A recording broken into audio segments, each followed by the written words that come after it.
NoDQ.com.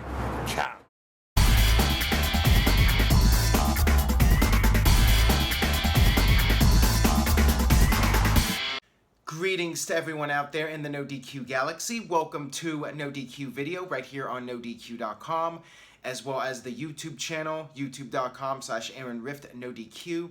I have your questions today from twitter.com/AaronRift. And don't forget, if you are going to be in Los Angeles for Survivor Series weekend, NoDQ.com will be having a special 20-year anniversary meetup. Head over to NoDQ.com/LA for more details. First question comes from They See Me Rollins. Is The Rock versus Roman Reigns a bad idea? Reigns is not that strong on the mic, and I don't see Rock burying his own cousin on promos. Also, him putting him over would be really lame. I think from a marketing standpoint, it would be a good match. And again, whether we like to admit it or not, Roman Reigns is the guy. He's been built up as the guy over the past 4 years now. Rock versus Roman Reigns makes sense. You want to put Reigns in there with the biggest stars possible. And that is a dream match. It is a match people have talked about. Would it be too similar to John Cena and The Rock? Perhaps. But maybe, just maybe, WWE could change things up a little bit. Give Reigns more of an edge. And in the end, he becomes more credible as a tough guy. And people like him more. He has a more likable personality. I know I'm just wishful thinking here, but I think with the right writing, you could potentially make this storyline work and elevate Roman Reigns and get people more behind him. It might be an uphill battle for all I know, but I think it is possible. And I don't think it's a bad idea at all. I mean, if I was Vince, I would certainly try to do that match if The Rock was willing to do it. I think that would be at the top of my list of potential opponents for Roman Reigns. So, yeah, I think it's good business. This one comes from Chris. Besides a Roman Reigns heel turn, what is an earth-shattering storyline the WWE could do to get the diehard internet people talking again over a long period of time in a positive, exciting way? This would make a great NoDQ review topic. Well, you used the NoDQ turns 20 hashtag, so I'm doing it here on NoDQ video, but if Virtue or Greg or TJS want to bring this up, then I would be more than happy to discuss it again. Simple. The Elite Five, the Young Bucks, Cody Rhodes, Kenny Omega, and Adam Page. The five of them show up the night after WrestleMania. They attack Roman Reigns. You have an inter-promotional storyline. These guys are like the NWO. You recreate the NWO with these guys and you make them instant main eventers.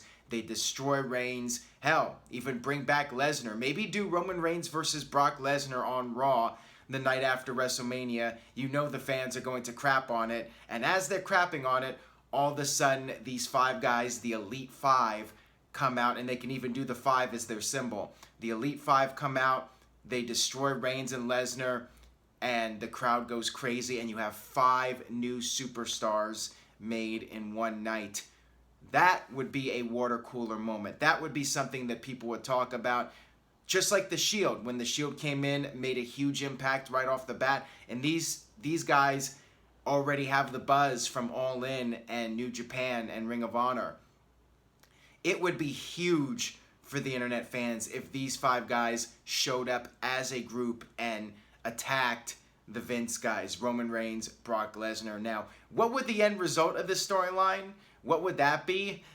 I don't even want to get people disappointed by speculating on that. I don't know if it would be the best ending for those guys, but I would book them like The Shield. The Shield got over because they won matches. If you bring in these guys and you push them strong, you have them dominate, you have them win. Look at the NWO. The NWO got over because they were dominating WCW. The Shield got over because they were dominating the top guys, John Cena, Ryback, Randy Orton, Daniel Bryan. They were on fire. I would do the same thing, and this would be a storyline to get people buzzing, no doubt about it. If I was going to sign those guys, if I was WWE, I would sign all 5 of them, debut them as a group the night after WrestleMania 35. This one comes from Mr. Yuck. Will WWE be able to trademark the Bullet Club if they ever sign Omega and the Young Bucks? Might a feud with them against the Shield play out well on TV? Or will Vince sully such a happening? And this does go back to that previous question. I believe New Japan Pro Wrestling owns the rights to Bullet Club. I would not use Bullet Club. I would just call them the Elite 5. They've been the Elite, but coming to WWE, you can alter it a little bit, make them the Elite 5, sell the t-shirts. They could do the 5 symbol just like the Horsemen had the 4 symbol. That's what I would do with them. And yeah, have them feud with the Shield. You know, the young Lions versus the old Lions, even though Reigns, Rollins, and Ambrose are still fairly young. It would still be the new guys trying to come in and run off the old guys and take over their territory. So absolutely, that feud would be a no-brainer. Maybe the Shield would need some help. You could even drag out the storyline 5-6 months, Survivor Series. You could have the Elite 5 versus the Shield and your other 2 top guys. There's a lot of different things WWE. It would open up so many new possibilities, new matches we haven't seen before. It would freshen things up. And I've talked about this before. I'm always disappointed after WrestleMania because it feels like more times than not, there's no real new direction. 1998 was a good example of when WWE had a direction. WrestleMania 14, it was the end of that program with Shawn Michaels and Steve Austin. Michaels left, DX reformed with the Outlaws and X-Pac being added, and they feuded with the Nation. Steve Austin started his big storyline with Vince, and that really got going the night after WrestleMania. So, like I said in that previous question, I would pull the trigger on this the night after when you usually have your most watched Raw. That's why I say this, because the night after WrestleMania is when some of those lapsed fans tune in out of curiosity, and usually nothing much happens except for maybe a few NXT debuts and, you know, Roman Reigns comes out and gets booed by all the hardcore fans. But here, you would end the show on a major level. And yeah, that would be a hot feud. The Shield versus the Elite 5. I would love to see it happen. This one comes from Michael J. With the reaction Becky Lynch is getting and the news that WWE might undo her heel turn, should they pull off a double switch at Hell in a Cell similar to the Austin Hart turn from WrestleMania 13? Maybe a submission match where Becky passes out from the figure 8. You could do that. I'm not sure if I'm the biggest fan of just blatantly copying that storyline at every single point. They did do that face-off interview on SmackDown this week with the split screen, which was also done during the Bret Hart-Steve Austin feud back in 1996. WWE very well could be going in that direction where Becky Lynch is just going to have a bad attitude, make Charlotte's life a living hell, and the fans will just keep getting more and more behind her, and eventually WWE will just do the switch. Charlotte will go heel, and WWE can make this work. If this was their original plan, I don't really buy that. I think WWE wanted to have Becky Lynch as a heel and didn't really work out for them too well. But you know what? They have stumbled into something that could work really well here. Could take Becky Lynch to the next level. Could take Charlotte to the next level as a heel. And if you're going to do Charlotte versus Ronda Rousey next year, I think you have to have Charlotte as the heel. Steve Austin even brought this up on his podcast. This would be a great opportunity to do it. Turn Charlotte, have Becky be the renegade babyface, and then you could set up Charlotte for Ronda Rousey at WrestleMania. Got this one here from Kyle Allen. Why don't they put Asuka back on Raw to have a program with Sasha, Ember Moon, or Natty? I think WWE, believe it or not, doesn't want to water down the brand extension too much by having people just randomly jump to the other side. Every once in a while we see it happen. We see trades, and maybe it would benefit Asuka to go back to Raw. At least now she has a storyline being partnered with Naomi against the Iconics. They're having a match in Australia, which is the Iconics' home country. Don't know what that means as far as which team goes over.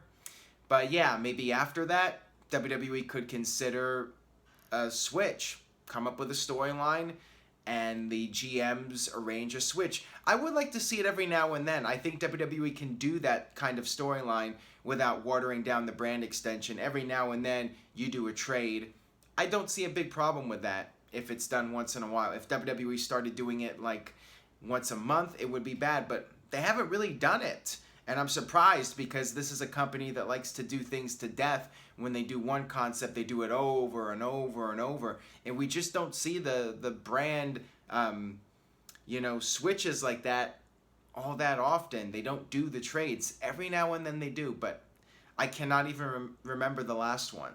So yeah, I would definitely consider that and, reboot Asuka, so to speak. This one comes from King Turbonius. With Seth Rollins and Dean Ambrose likely feuding with Dolph Ziggler and Drew McIntyre for the tag team titles, what is going to happen with the IC title? Will Rollins drop the title? Could be. Again, I don't know what WWE has planned long term, if anything. It sure did feel like McIntyre and Ziggler winning the titles was very abrupt. Maybe WWE had long-term plans for Seth Rollins as the IC champion. Maybe he will still become tag team champions with Ambrose and be a dual champion. That could happen as well. I would not rule anything out at this point. If there is any kind of plan for Rollins and Ambrose to be tag team champions, then yeah, I think I would get the title off of him. I think somebody else could benefit from holding the title. Maybe he could be a dual champion for a while, and then the pressure, that could be his excuse for losing. He's just under so much pressure defending both championships that eventually it just catches up with him, and that's how he gets excused from doing a clean job.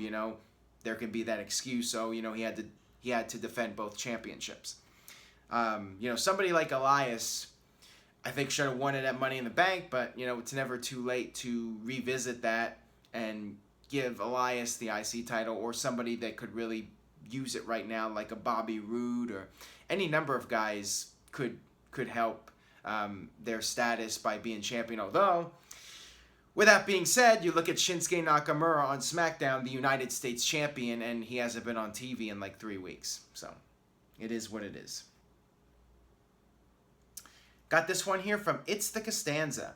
Do you think Jeff Hardy using his Enigma face paint is going to attract the younger kid fans to be attracted to Jeff Hardy, because majority of these younger fans don't know much about him in general, and to keep Jeff Hardy fresh in the modern era?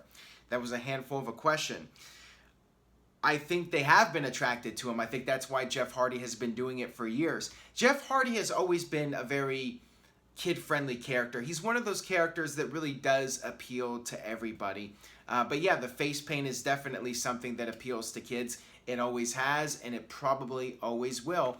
And he'll be able to generate a new generation of fans by using the face paint. It's an easy way to get over as a baby face and just make himself stand out from the rest of the pack. I don't really think it has anything to do with him hiding anything. Like, I don't know what you mean exactly by that question. Like, maybe him trying to hide his past. I don't know what you meant by that, but the face paint is definitely done for merchandising and just to market him to kids. No doubt about it. This one comes from Alan Norte. Hey Aaron, after seeing Drake Maverick's new role as the AOP's manager, do you think Paul Heyman would have made a good manager for the AOP?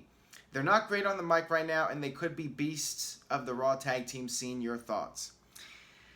I will give it time with Drake Maverick and see how things play out. But yeah, Paul Heyman could definitely benefit any act in WWE, whether it's a singles or a tag team. But it's not a guarantee that Heyman would help these guys. I mean, again, we always think of Brock Lesnar and Paul Heyman. They have that chemistry. And Paul Heyman and CM Punk had that chemistry, even though Punk did not really need Heyman as a mouthpiece. It helped Punk become a better heel by aligning himself with Paul Heyman. But then for those successes, there were a lot of flops. Paul Heyman, Cesaro, didn't really work out so well. Paul Heyman, Ryback, same thing. Paul Heyman, Curtis Axel, you get what I'm saying here. Paul Heyman doesn't have the Midas touch as far as being a manager goes, but it would not hurt. I think it could potentially hurt, but he has to have the chemistry with the right act for it to really succeed. And I got this one here from Michael. Hey Aaron, why is Raw having good attendance while their product sucks, but SmackDown Live has bad attendance while their product is good and very entertaining? That is a great question, and I don't really have a good answer for it. The only thing I can say is that Monday Night Raw has the legacy. It has the brand value. It's the A show. It has been the A show. WWE has conditioned fans to believe it's the A show. So if you're a fan, you have the money to go to a WWE TV taping, most likely you'll want to go to Raw because it's the A show. Even if you think, okay, SmackDown's a better show, subconsciously you think of all the great Raw moments. You think of the history. You think of the brand Monday Night Raw and the greatness that it has had over the decades. And I think that is probably the biggest factor in why Raw draws better than SmackDown. But yeah, if it was me personally, if Raw and SmackDown were going to be in the same area, I would go to SmackDown over Raw any day of the week.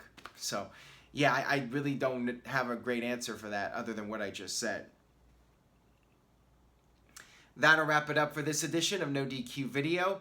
Thank you as always for watching and supporting NoDQ.com. Head over to NoDQ.com/shirts. Pick up a shirt, support the website, and I will see you guys next time.